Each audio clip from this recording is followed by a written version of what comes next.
Ontem foi dia de celebração, né? Celebração da democracia, celebração da vitória das instituições brasileiras contra uma tentativa de vandalismo barra golpe e que deixou todo mundo atônito, né? Quem viu as cenas de 8 de janeiro de 2023 não consegue acreditar, não consegue acreditar.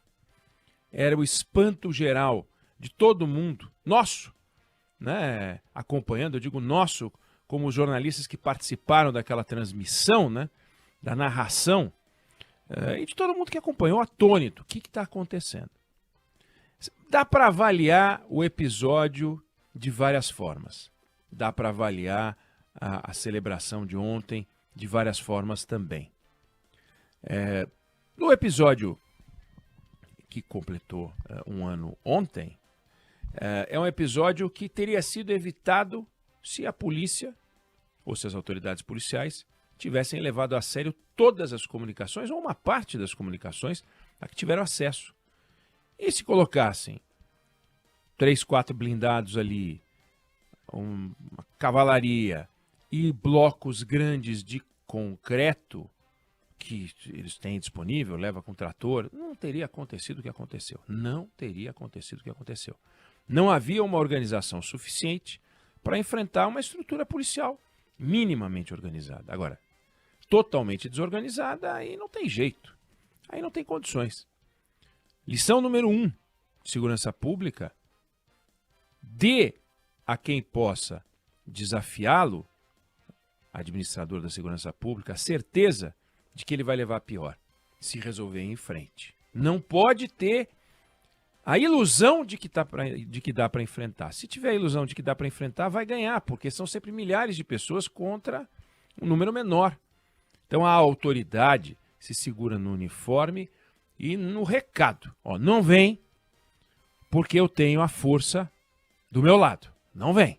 Então, tivemos isso. Agora, por que a gente vê uma discussão nessa linha louca da polarização? A gente vê uma discussão de gente dizendo: foi uma tentativa de golpe? Não foi uma tentativa de golpe. Foi uma tentativa de golpe? Não foi. Toda hora a gente ouve dizer: não, foi só uma arruaça, só uma arruaça. Só um bando de vândalos. Ou, não, de jeito nenhum, era um golpe organizado. Por que os dois lados podem dizer isso?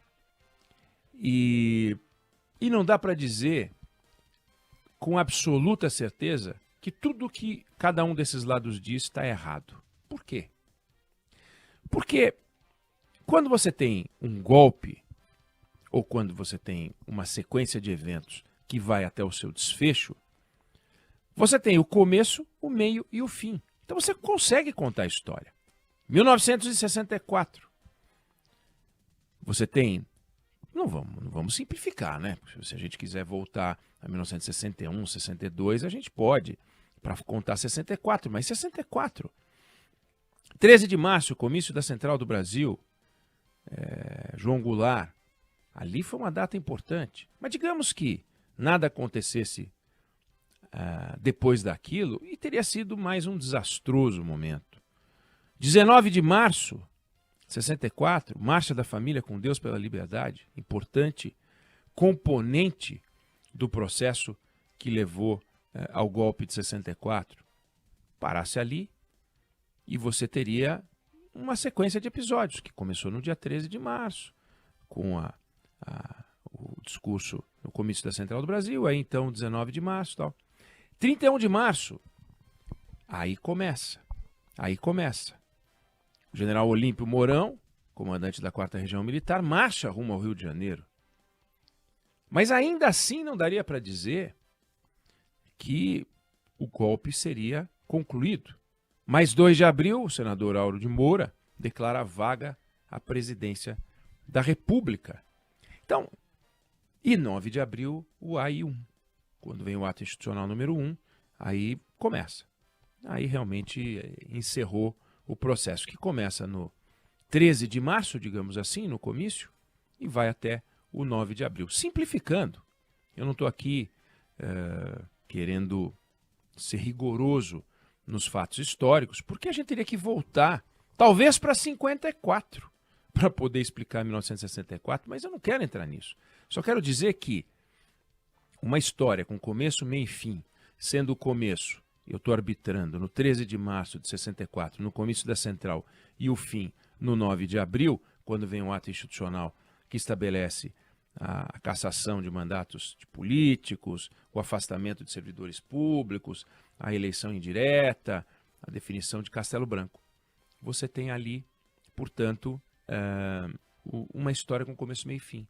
Então, não dá para contar, não dá para dizer que em 64 não teve um golpe de Estado. Alguém pode chamar de revolução, alguém pode chamar do que quiser, mas a sequência de fatos autoriza dizer que um mandato foi interrompido e iniciou-se um ciclo militar, arbitrário e violento.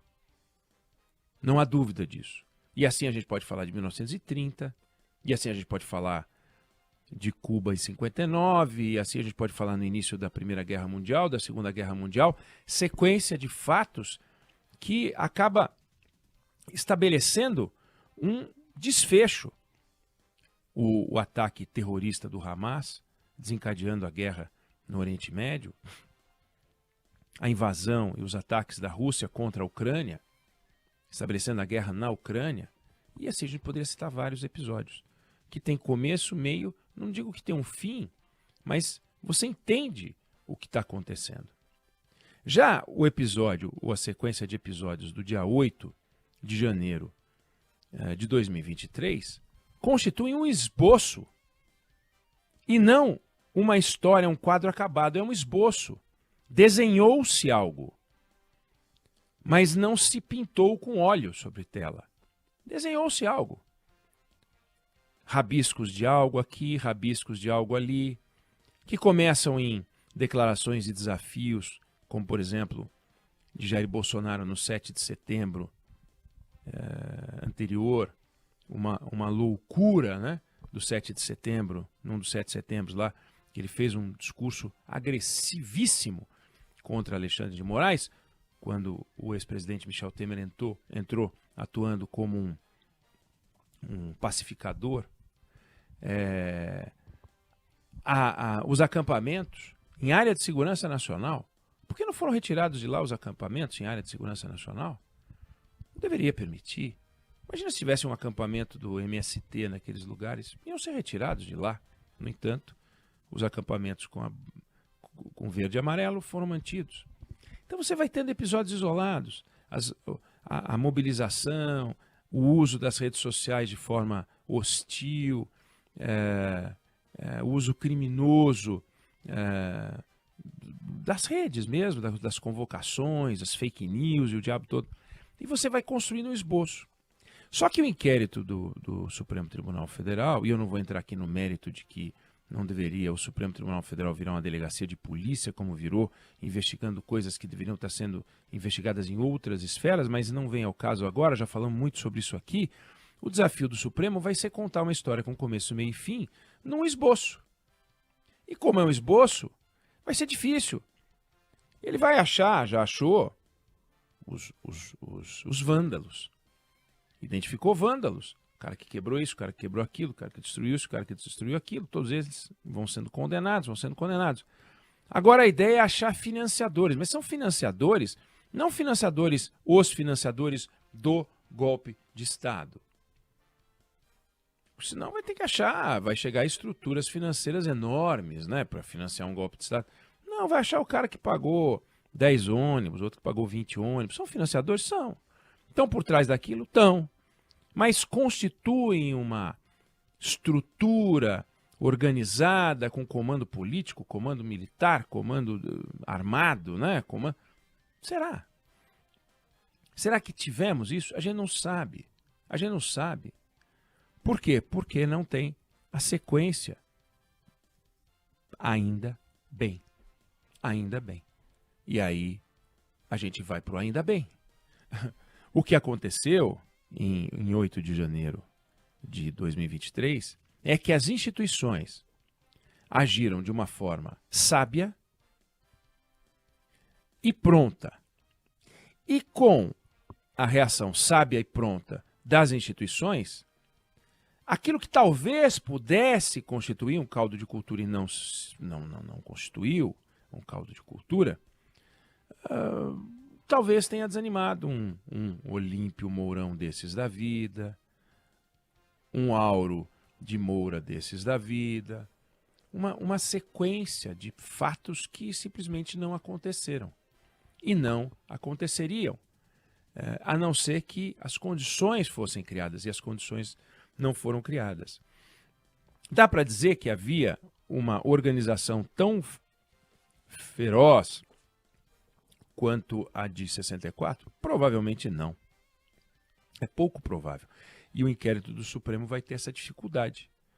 Vai ser difícil contar uma história com começo, meio e fim. Vai ser difícil achar quem era o articulador. Vai ser difícil estabelecer uma relação de causa e efeito para tudo. Vai ficar uma história fragmentada. E essa história fragmentada, ela abre espaço para que um lado diga não aconteceu nada além de uma arruaça e o outro lado diga foi uma tentativa claríssima de golpe. Nem foi uma tentativa claríssima de golpe, nem foi apenas uma arruaça. Foi algo entre uma grande arruaça com tentativa, sim. Agora, que tipo de tentativa, como, qual é o contorno? Nós não temos uma história redonda para contar. É uma daquelas histórias que só contribuem num período de polarização para dizer que tem uma armação, para inventar coisas e tal. E aí a gente chega no ontem, né? No ontem, em discursos que pedem punição, como o presidente Lula, pedem pacificação, o que eu acho muito importante, ainda que eu não acredite que ela venha. A polarização é a base da política, sempre foi.